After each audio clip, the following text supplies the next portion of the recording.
Jalan-jalan ke pasar Cikini. Masuk gang sempit masih harus antri. Ada apa ini pagi-pagi udah pada di sini?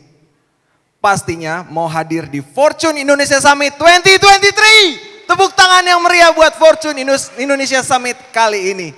Selamat pagi Bapak dan Ibu semua, selamat datang di Tribrata di acara Fortune Indonesia Summit. Dan pagi hari ini saya terhormat karena membuka acara ini dengan sesi pertama. Bisnis saat ini memasuki era baru yang ditandai dengan mengeringnya likuiditas dan kenaikan suku bunga global. Kondisi ini memaksa para pebisnis untuk berpikir ulang tentang strategi bisnis mereka. Mereka tidak lagi bisa mengandalkan pendanaan besar tanpa mempertimbangkan kemampuan untuk menghasilkan profit. Sebaliknya, mereka harus mengalokasikan sumber daya dan fokus pada kegiatan yang menghasilkan profit, sehat, dan berkelanjutan. Dengan cara ini, para perusahaan rintisan dapat mempertahankan bisnis mereka dan memperoleh keuntungan dalam jangka panjang dan konsisten. Tujuannya satu, menghasilkan bisnis yang berkelanjutan. Bersama saya, Bayu Satito, jurnalis Fortune Indonesia, kita akan membahasnya di dalam topik pertama dalam Fortune Indonesia Summit 2023, New Equilibrium of Business. Baik, Bapak Ibu sekalian, pembicara pertama kita ini mungkin tadi sudah disebutkan, adalah sosok yang tak asing di dunia perbankan. Wanita kelahiran Malang ini mengawali karirnya di Lembaga Kajian Ekonomi Institute for Development of Economics and Finance atau INDEF.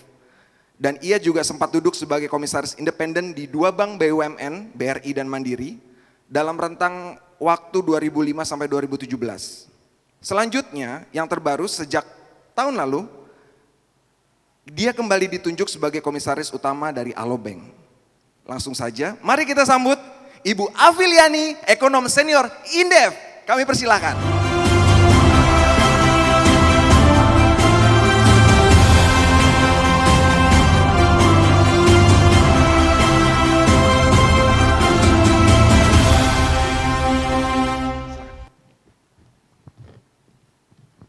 Baik, untuk narasumber kedua kita, dia adalah lulusan University of Michigan dan Harvard Business School. Setelah meniti karir di United Family Food, pria ini mendirikan sebuah startup di bidang finansial. Dan per Desember 2022 kemarin, fintech yang ia dirikan berhasil menghimpun total pendanaan crowdfunding mencapai 41,8 triliun rupiah. Dengan jumlah pinjaman mencapai 5,12 juta pinjaman. Langsung saja mari kita sambut Reynold Wijaya, co-founder dan CEO Modalku yang juga penerima penghargaan Fortune Indonesia 40 Under 40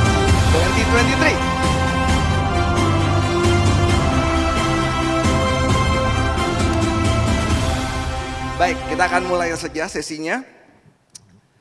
Selamat pagi Ibu Afiliani dan Selamat pagi. Mas Reynold ya saya panggilnya. Ya, karena Mas. kita kayaknya masih Nama seumuran. juga boleh. Masih seumuran. Baik, langsung kita akan mulai sesi ini dan mungkin pertama kita akan bertanya dulu ke Ibu Afiliani ya. Ibu, saat ini Indonesia sedang menghadapi sebenarnya isu global yang sudah digaungkan dari tahun lalu, yaitu resesi ya Bu ya. Namun ini kan sebuah kata yang sering muncul nih di media massa. Nah, kita di sini tuh pengen tahu Bu, sebenarnya menurut Ibu nih, kondisi makro yang ada di dunia ini seperti apa sih makroekonominya Bu? Oke, jadi saya jawab dulu ya. Pertama adalah begini, bahwa dalam dunia ini sudah terjadi perubahan yang begitu signifikan. Ekonomi itu tidak lagi krisis itu setiap 10 tahun sekali. Kalau dulu kan kita lihatnya 98 ya, kemudian 2008. Sekarang enggak, krisis itu bisa terjadi setahun sekali, 2 tahun sekali. Jadi artinya saya mau menyimpulkan bahwa kepastian itu adalah ketidakpastian. Jadi kita harus hidup di dalam ketidakpastian sehingga orang ataupun perusahaan nggak bisa nunggu dulu gitu. Tunggu deh krisisnya berakhir maka dia akan tertinggal ya.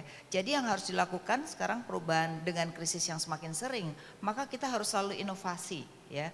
Kita harus selalu mempunyai manajemen resiko di mana kita harus tahu alternatif apa yang harus kita lakukan. Itu kuncinya. Nah, Makronya gimana? Makronya kalau kita lihat memang ada perubahan juga antara negara maju dengan negara berkembang. Di negara maju kalau tadi dikatakan founder adalah kita akan berubah nanti setelah 2045. Nah negara maju udah sekarang ya. Negara maju tuh sekarang 70% adalah justru usia yang sudah aging. Sedangkan 30% adalah usia produktif. Artinya apa? Pasti pertumbuhan ekonominya rendah gitu. Berbeda dengan negara berkembang. Negara berkembang ini berubah adalah 70% justru usia produktif. Makanya kenapa di triwulan 3 dan 4 Indonesia bisa tumbuh 5% lebih kan?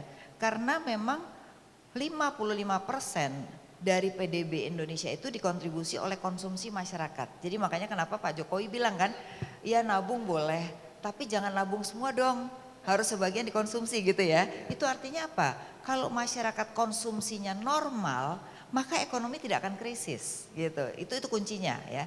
Nah, waktu pandemi kenapa sempat pertumbuhan kita rendah? Karena semua orang tuh takut kalau ada apa-apa jadi uangnya disimpan dong. Konsumsinya itu konsumsinya rendah. Terus yang kedua karena kita mobilitasnya rendah, maka orang juga cenderung waktu itu secara online, tapi ternyata online-nya juga tinggi. Makanya pertumbuhan ekonomi juga bagus gitu. Kita hanya 2020 aja pertumbuhannya rendah kan. Tapi 2021, 2022 itu udah tumbuh bagus gitu. Jadi kita beruntung hidup sekarang karena kita berada pada masyarakat yang produktif di mana tingkat konsumsinya walaupun negara lain resesi kita enggak ya. Maka kesimpulannya adalah Indonesia hanya 3% kemungkinan resesi sedangkan negara maju itu di atas 50% ya. Jadi yang terjadi pada kita hanya penurunan pertumbuhan. Jadi kalau kemarin tumbuhnya bisa 5,3, 5,7 mungkin kita 4,8 sampai 5,1 aja udah bagus gitu ya. Kenapa? Karena mungkin ekspor kita yang akan terkena dampak ya. Karena begitu demand negara majunya turun pasti ekspor kita akan turun gitu. Nah itu kemungkinan. Tapi kemungkinan lain kalau perang Rusia dengan Ukraina ini lama kita malah diuntungkan. Kenapa? Batu bara kita dan CPO kita justru meningkat ekspornya ya kan. Kenapa? Karena Rusia tidak bisa mengekspor ke Eropa, kemudian Ukraine gandumnya nggak bisa. Nah kita pangan juga ekspor. Jadi kita sekarang pangan dengan batu bara dan CPO itu mendominasi ekspor kita gitu. Nah itu keuntungan dari Indonesia. Jadi ketika negara lain lagi perang kita malah banyak ekspor. Itu. Berarti sebenarnya buat Indonesia sendiri resesi itu bukan menjadi sebuah tantangan yang perlu ditakutin gitu ya. Betul, karena yang akan menghadapi resesi itu kebanyakan negara maju ya. Nah memang yang harus kita jaga adalah bagaimana stabilitas sistem keuangan. Karena kan dengan adanya kasus Silicon Valley ini kan jangan sampai yang sebenarnya kita nggak ada apa-apa, kita jadi ikut-ikutan gitu ya. Mestinya kita dapat keuntungan, kenapa? Begitu di suatu negara itu krisis keuangan, uangnya masuk ke Indonesia. Ya satu suku bunga Indonesia masih bagus ya.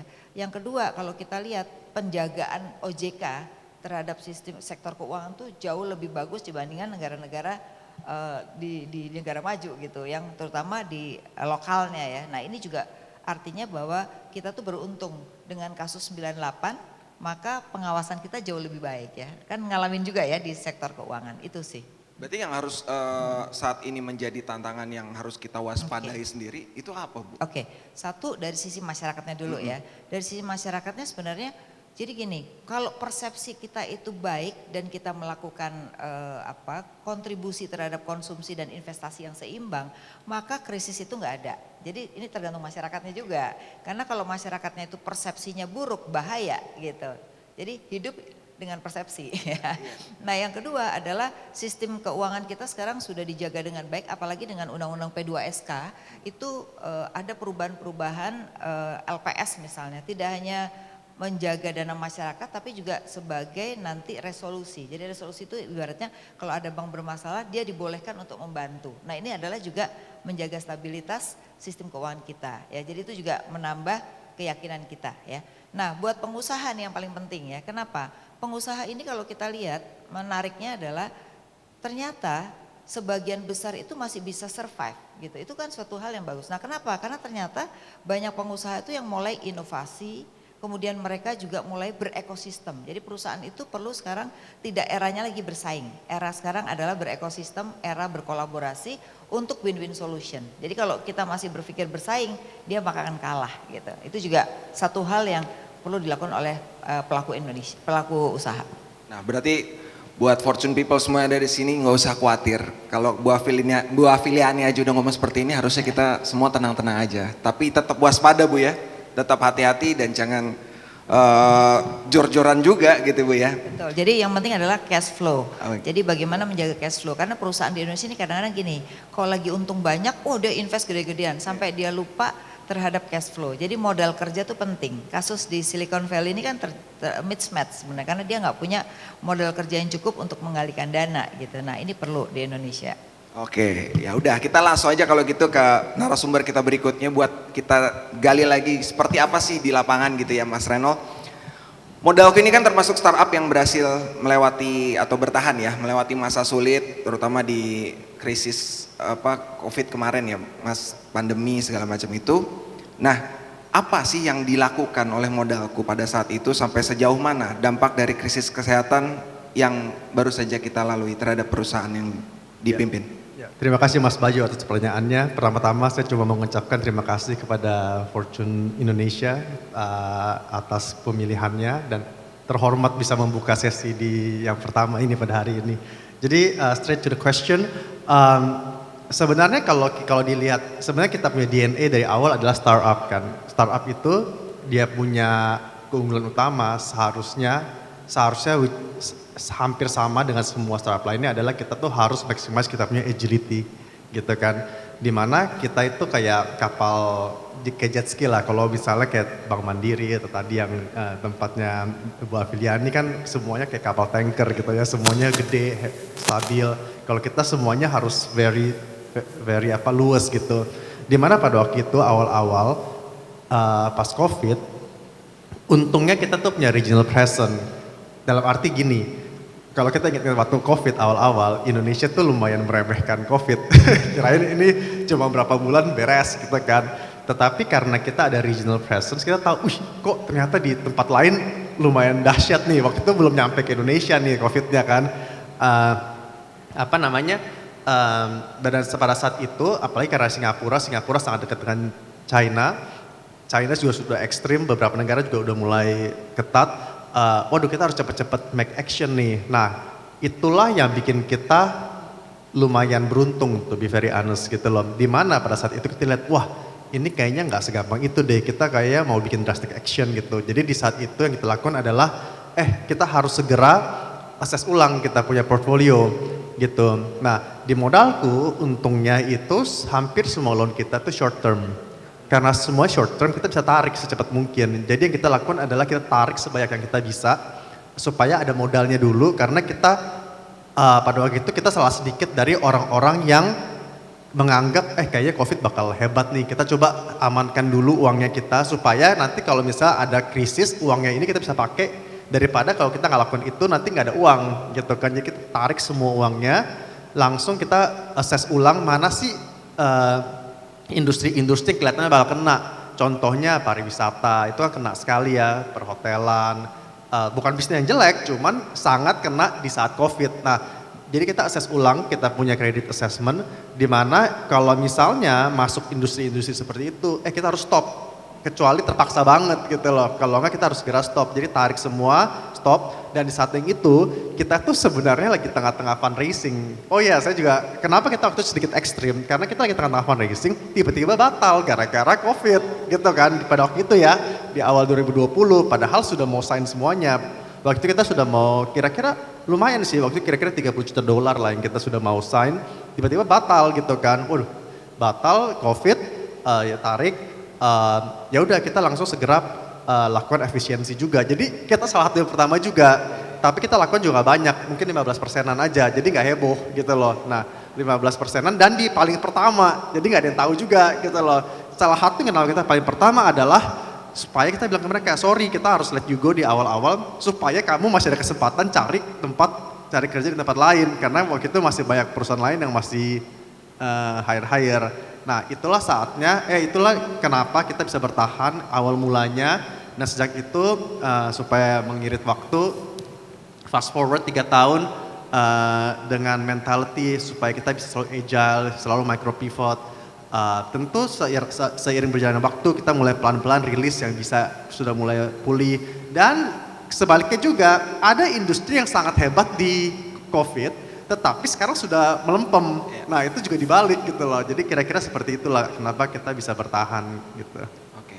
Nah, kalau melihat sekarang situasinya yang sekarang ini yang kita hadapi ya, seperti tadi saya tanyakan ke Bu Afiliani juga, melihat kondisi masyarakat secara domestik maupun global, gimana modalku melihat situasi ini gitu? Tantangan apa sih yang dihadapi oleh modalku saat ini? Sorry, saat ini dari segi perusahaan maksudnya. Kalau perusahaan saya rasa semua tech companies adalah menjadi profitability gitu loh. Mencapai profitability itu nomor satu kalau buat saya ya. Kita sebagai perusahaan pasti ingin memberikan impact. Buat saya cukup bangga bisa oke lah kita berkontribusi puluhan triliun kepada ekonomi Indonesia misalnya ya putarannya. At least ada kontribusi itu bangga. Tetapi kalau kita tidak profitable, kita gimana bisa sustain kan? Yeah. Nah gitu. Jadi seingin-inginnya saya membantu Indonesia tidak akan bisa kalau saya tidak profit. Itu intinya. Makanya buat saya profit itu sangat penting. Yeah. Dan untuk tech companies mencapai profit tidak mudah. Mungkin Pak Winston juga tahu persis lah ya. Mendirikan IBM Media juga kan sebuah tech startup gitu kan awalnya. Jadi kalau tantangan terbesar dari segi company itu. Tantangan terbesar di segi portfolio adalah 2022 itu ekonominya susahnya minta ampun. Iya. Gitu. UMKM juga kena. Jadi kita juga harus lakukan sekali lagi pengetatan kredit, mana sih yang kita bisa kasih, mana yang kita tidak bisa kasih. Tentu ada kenaikan kredit ini enggak? Kredit yang bermasalah enggak? Tentu ada sih. Karena siapapun yang bilang 2022 kreditnya tidak naik ya bohong lah ya. Ya tidak mungkin tidak ada karena 2022 ini sangat-sangat sulit loh ekonomi dunia dan Indonesia juga lumayan sulit. Nah mudah-mudahan 2023 ini lebih baik walaupun ya tidak bisa terlalu optimis juga sih jujur. Tapi ya seharusnya sih lebih baik daripada 2022 ya gitu. Tapi langkah-langkah apa yang udah diambil oleh modalku sendiri untuk memperkuat dari segi bisnis itu sendiri? Kalau dari segi bisnis kita ada beberapa langkah yang kita lakukan. Jujur gini sekali lagi kita tuh ya kadang-kadang itu harus diakuin ya dalam melakukan bisnis kita butuh keberanian tetapi ada same time juga kita juga butuh hoki gitu. Oke. Modalku ini hoki sebenarnya. Hokinya kenapa? Karena kita itu di 2022 kita selesai fundraising. Jadi kita itu 2020 sampai 2022 akhirnya kan tiba-tiba batal tuh yang 30 juta dolaran itu. Tapi dalam 2 tahun kita pelan-pelan fundraise dapatlah kira-kira 50 juta dolar gitu sampai 2022. Jadi 2022 itu kita cukup stabil.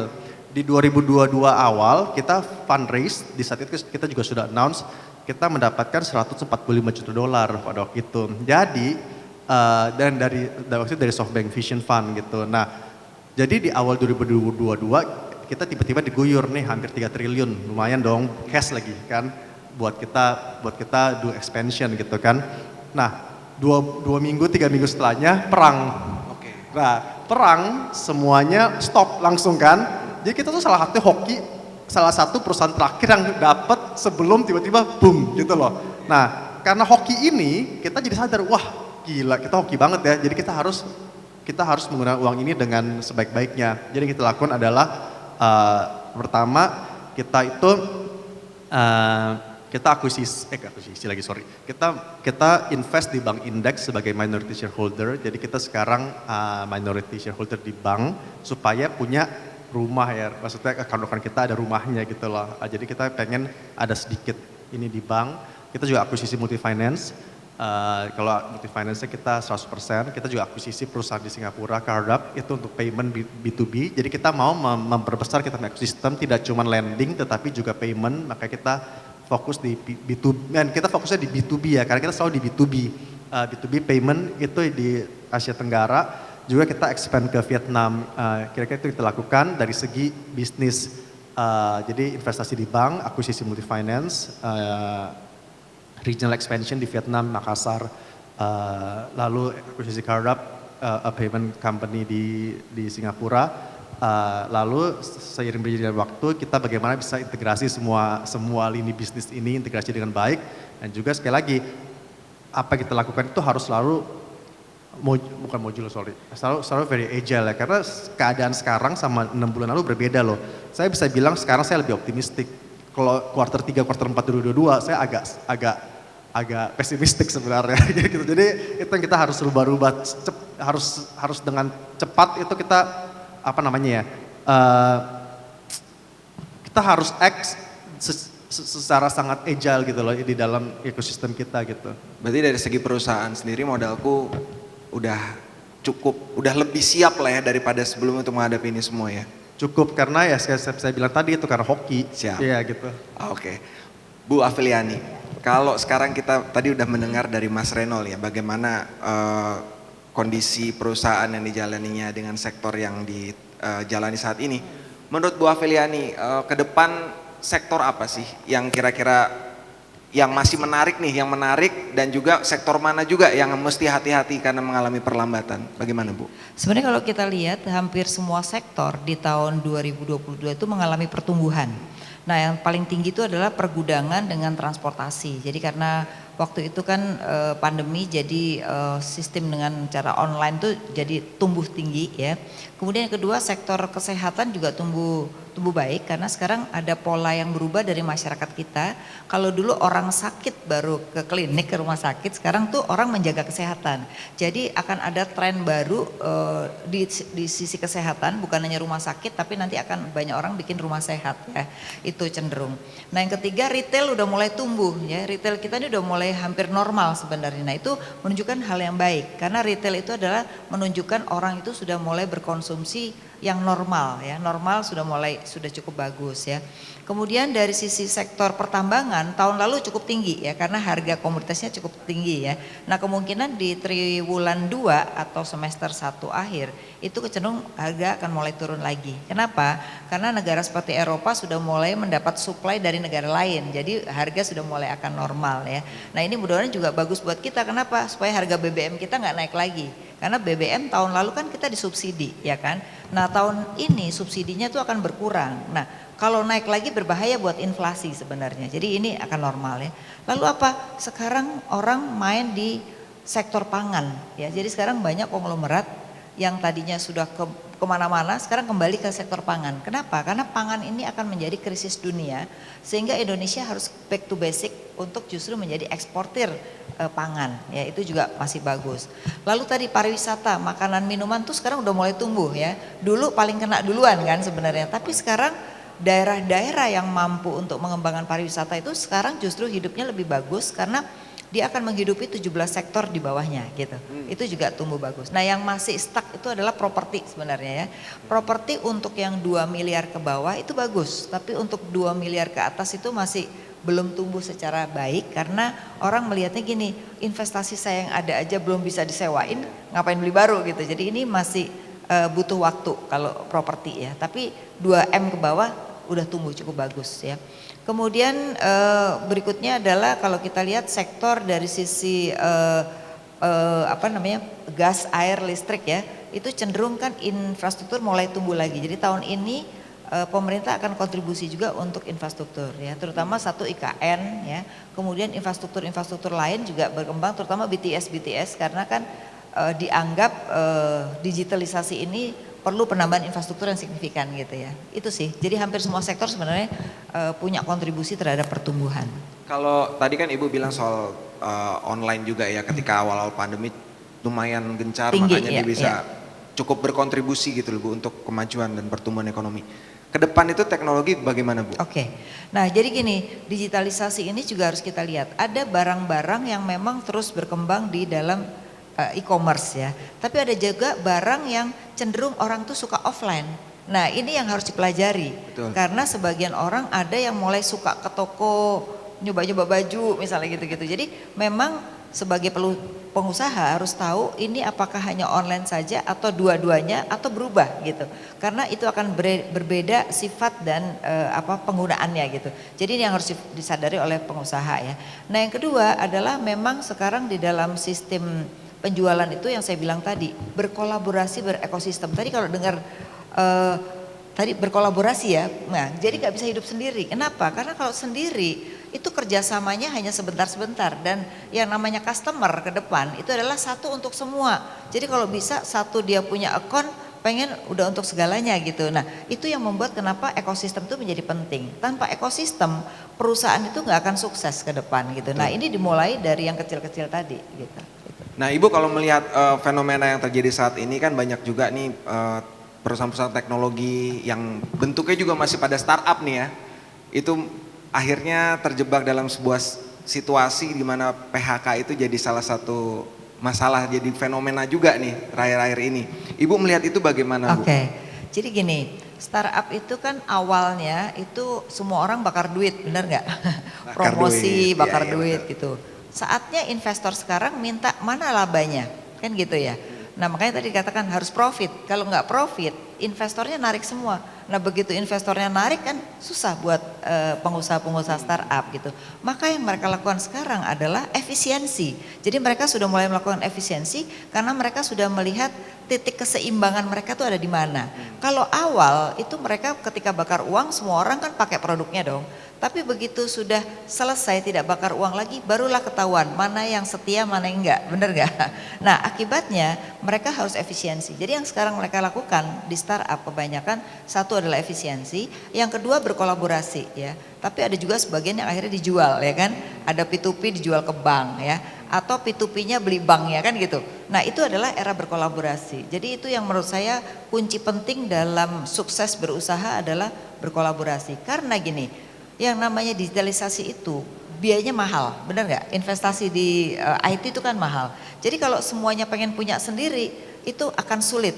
Kenapa? Mungkin kalau kita penyusutan 5 tahun, dalam 2 tahun teknologi berubah, benar nggak? Nah jadi teknologi itu berubah terus. Jadi akibatnya apa? Dengan kolaborasi itulah maka kita bisa sharing cost dan sharing revenue. Nah kalau melihat kayak seperti itu Bu, sebenarnya tadi kan juga Mas Renold ngomong soal ya kembali lagi ke profit. Jadi memang saat ini bisnis-bisnis ini harus mulai berpikir untuk berhenti bakar duit istilahnya Ibu tadi ya. Nah itu kalau Ibu melihat ke depan sebenarnya ini apakah sebuah pertanda bahwa perusahaan-perusahaan tadi nggak siap untuk atau nggak memperhitungkan gitu loh Bu dampak buruk dari perkembangan ekonomi kemudian situasi yang terjadi? Sebenarnya nggak begitu, kan gini, sesuatu itu kalau belum ada contohnya dia lakukan dulu gitu kan. Tapi dalam proses belajar baru mereka melihat situasi. Kecuali bedanya gini, kalau sudah ada contoh, nah mereka akan lihat dong berapa sih benchmark cost-nya gitu. Itu bedanya ya. Nah memang ini PR pemerintah, apa PR-nya?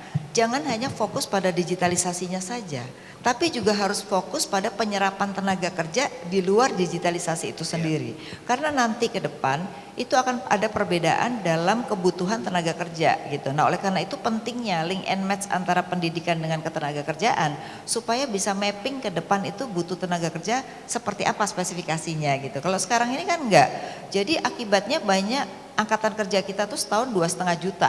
Tapi yang terserap cuma 1 juta. Jadi bakal terjadi pengangguran itu 1,5 juta per tahun kan. Nah ini PR-nya pemerintah bagaimana membangun sektor real. Jadi kan yang namanya startup atau yang namanya digitalisasi itu kan sebagai alat sebenarnya, benar nggak?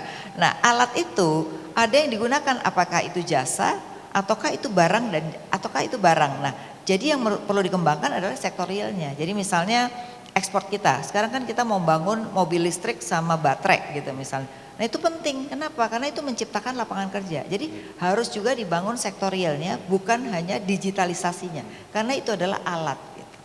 Dan balik lagi itu kolaborasi juga antar semua pihak Bu ya. Betul. Mas Renold, dari modalku sendiri pernah juga melakukan bakar duit atau efisiensi yang terkait dengan itu? Tadi Bu Afriani sudah menjelaskan yang sangat baik ya. Begini, pada intinya gini, sebenarnya bukan masalah bakar duit baik atau jelek. Sebenarnya startup itu atau nggak cuma startup, semua company itu sorry. Mungkin lebih clarify, nggak semua company bisa kayak startup. Karena gini, perbedaan adalah startup itu punya modal awal untuk berinvestasi di depan. Kebanyakan company konvensional itu uang sendiri, jadi tidak bisa bakar di depan gitu. Yang startup lakukan adalah bagaimana dia bisa ngehack growth ini. Makanya kebanyakan startup itu mereka tuh bakar di depan ya. Cuman saya rasa itu bukan bakar-bakar, itu sesuatu yang sebenarnya mungkin terlalu gampang digunakan, tetapi pada esensinya itu apa sih bakar uang, fungsinya itu apa sih? Jadi sebenarnya yang kita harus lebih pentingkan adalah konteksnya itu apa, bukan jumlah yang dibakar, perusahaannya apa. Contohnya yang tadi Ibu Afiliani kasih contoh, itu sangat relevan kepada technology company yang customernya itu retail. Sangat relevan, betul. Apalagi dengan persaingan yang mungkin sedikit terlalu ekstrim, jadinya jadi ekstrim juga hasilnya gitu loh. Dan itu sebenarnya sesuatu yang sangat disayangkan karena kemungkinan besar kalau misalnya kompetisinya sudah sangat tidak sehat, terlalu cutthroat, jadinya rada ekstrim juga sih cara pembakarannya gitu, sudah melampaui akal sehat gitu. Karena semua startup harus bertanggung jawab kepada investornya kan. Nah, sekali lagi saya tidak bisa komen banyak kepada yang bukan industri saya karena saya harus bisa spesifik kepada kita B2B. Jadi pada intinya kita itu very clear bahwa perlu nggak sih kita investasi di depan? Iya perlu. Kalau nggak bisa tumbuh. Jadi kita perlu merugi, itu sudah pasti. Cuman merugi ini tuh ada dua fungsi utama di kita ya. Sekali kita B2B, jadi kita tidak punya cashback, kita tidak punya marketing gitu-gitu, kita nggak punya gitu. 90 lah. A very big portion of kita punya expense itu di orang sebenarnya. Karena buat kita sebagai B2B company kita harus bayar orang. Contohnya kita mungkin ada 100 orang di India yang kita bayar untuk IT-nya gitu loh. Jadi itu yang kita mahal di sana. Contohnya ya, bukan oh nih saya kasih kamu promosi. Nah, karena buat kita di B2B yang penting adalah dua. Yang pertama adalah proof of concept di mana kita harus product market fit benar. Untuk mencapai product market fit yang benar, kita harus lakukan banyak sekali eksperimen. Karena banyak hal yang kita rasa benar, tetapi kalau tidak dicoba nggak tahu. Itulah kita harus very clear bahwa ini eksperimen yang kita lakukan, skala kecil, skala menengah. Dari 100 yang kita lakukan, mungkin 90 gagal, mungkin 10 yang berhasil. Tetapi yang penting kita bereksperimen dengan cepat, bereksperimen dengan murah. Jadi kalau gagalnya cepat, gagalnya murah gitu. Dan kalau berhasil, kita lihat apa yang mau ini berhasil, kita eksperimenkan ulang. Jadi itulah proof of concept yang pertama. Yang kedua adalah path of profitability. Jadi yang penting ini, kalau sebuah company rugi itu nggak apa-apa, selama jelas dia punya path of profitability apa. Kita nggak usah jauh-jauh deh. Contohnya Amazon, itu sekarang kelihatannya luar biasa kan. The last 5 years mungkin luar biasa, minta ampun dia punya financial. Tetapi kan 15 tahun pertama gak ada profit gitu misalnya gitu. Jadi ya tapi path-nya sangat jelas karena mereka karena mereka menggunakan itu dengan sangat clear ya. Nah itulah saya maksud bahwa konteks burning di awal harus jelas dengan dia punya essence gitu sih intinya. Pertanyaan terakhir Bu dari saya Bu ya. Melihat situasi yang terjadi saat ini dan kembali lagi ke topik yang kita bicarakan yaitu new equilibrium of business. Kira-kira dari konsumen sendiri atau masyarakat sendiri ini akan siap nggak untuk menghadapi layanan-layanan kemudian produk-produk terutama yang nggak lagi murah gitu ya, ibaratnya udah nggak ada lagi bakar-bakar duit gitu ibaratnya. Okay. Jadi memang masyarakat kita tuh terbagi dari 3 sebenarnya ya. 20% itu adalah kalangan atas ya, kalangan atas kita tuh sekarang udah sekitar 60 juta. Dia itu berkontribusi terhadap konsumsinya tuh 45%. Makanya kenapa pemerintah tuh kasih potongan pajak segala macam karena ini yang konsumsi paling tinggi. Terus kelas menengah kita itu ada 40%, itu kontribusinya 35% dari total konsumsi. Jadi dua itu aja udah hampir 80%. Lebih ya. Sedangkan yang bawah, yang 40% kelas bawah itu kontribusinya cuma 17% sebenarnya. Makanya yang di bawah ini yang penting adalah BLT-nya beres ya. Terus apa yang harus dilakukan pemerintah terhadap orang ini. Nah yang penting tuh ada di sini nih yang 80% tadi gitu. Nah jadi kalau melihat dari itu tadi masyarakat kita sebenarnya kontribusi terhadap GDP kita tuh sangat tinggi gitu. Yang penting tadi jangan ditakut-takutin ya. Harus memberikan berita-berita yang seimbang, benar nggak? Jangan sampai berita yang nggak seimbang itu jadi mendominasi persepsi. Karena persepsi itu akan membahayakan bagi konsumsi masyarakat. Tenang aja Bu, Fortune aman kok Bu. Iya. Terus yang kedua adalah investasi. Otomatis kalau orang itu konsumsinya normal, investasi itu akan tumbuh. Maka kalau kita lihat sebenarnya data BKPM itu menunjukkan pertumbuhan investasi cukup tinggi ya. Memang lebih banyak padat modal. Nah, bagaimana sekarang investasi itu lebih banyak ke padat karya, karena itu menjadi penting untuk yang tadi menengah bawah ini gitu. Jadi kondisi seperti itu. Oke, baik, kita sekarang sudah berada di penghujung sesi pertama dan untuk menutup sesi ini mungkin closing dari masing-masing pembicara, mungkin dari Mas Renol dulu. Penutup, Ibu Afiliani penutup. Mungkin nggak ada yang ini sih, saya rasa semua pertanyaan sudah sangat bagus dan tajam. Cuma mau ngomong terima kasih sekali lagi atas undangan ini, sebuah kehormatan bisa hadir di sini berbincang-bincang dengan Bu Afiliani, dengan Mas Bayu. Jadi best wishes kepada Fortune Indonesia Summit 2023. Terima kasih. Dan of course yang paling penting adalah semoga Indonesia bisa menjadi negara yang jauh lebih sukses lagi in the coming years gitu. Thank you. Amin. Silakan Oke, Ibu. jadi kita semua yang ada di sini itu punya kontribusi terhadap ekonomi. Jadi nggak ada kita lihat hanya sekelompok tertentu, kita semua. Nah, oleh karena itu sebagai orang-orang champion yang ada di sini, menurut saya adalah bagaimana kita juga optimis ya. Kenapa optimis? Data-data yang saya sampaikan tadi itu menunjukkan bahwa Indonesia itu sebenarnya bisa jauh dari resesi gitu. Dimana kita berkonsumsi normal, berinvestasi juga normal, jangan berlebihan juga gitu ya. Jangan sampai Pak Jokowi ngomong lagi nih, ayo konsumsi gitu ya. Kita konsumsi aja gitu ya.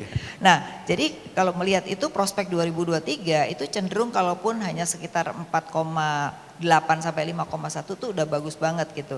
Dimana kita harus fokus pada domestik. Jadi karena di luar sedang punya resesi, domestik harus kita kembangkan. Maka sekarang juga sudah bagus investasi dari anak-anak milenial tuh sekarang kontribusinya cukup besar. Nah, itu harus ditingkatkan terus agar uang yang dari investasi itu masuk ke negara kita sendiri. Ya. Jadi bukan dari asing. Kalau dari asing kan biasanya dananya keluar lagi kan gitu. Nah, jadi saya rasa ini udah cukup bagus, kita harus jadi champion untuk konsumsi dan investasi. Terima kasih Ibu. Baik, Fortune People, demikianlah sesi pertama dari Fortune Indonesia Summit 2023 dan ada 3 hal yang kita bisa ambil dari sesi pertama hari ini, yaitu pertama, jangan takut terhadap resesi karena kita semua punya kontribusi dan tetap harus waspada menghadapi segala kemungkinan yang bisa terjadi. Kemudian yang kedua, jangan ragu juga atau jangan takut juga untuk bakar duit karena bakar duit tidak selamanya buruk. Yang penting melihat konteksnya seperti apa, begitu Mas Renol ya. Dan yang terakhir, kolaborasi itu penting bagi kita semua karena bagaimanapun juga tidak ada yang bisa berjalan atau bekerja sendiri. Kerjasama itu menjadi sesuatu yang penting di dalam bisnis dan ekonomi. Begitu kira-kira Bapak dan Ibu sekalian, dan terima kasih untuk para narasumber, kemudian juga terima kasih kepada para hadirin, para Fortune People yang sudah hadir di sini. Dan saya Bayu Satito, semoga bermanfaat dan bisa memberikan inspirasi. Terima kasih, kami kembalikan ke MC.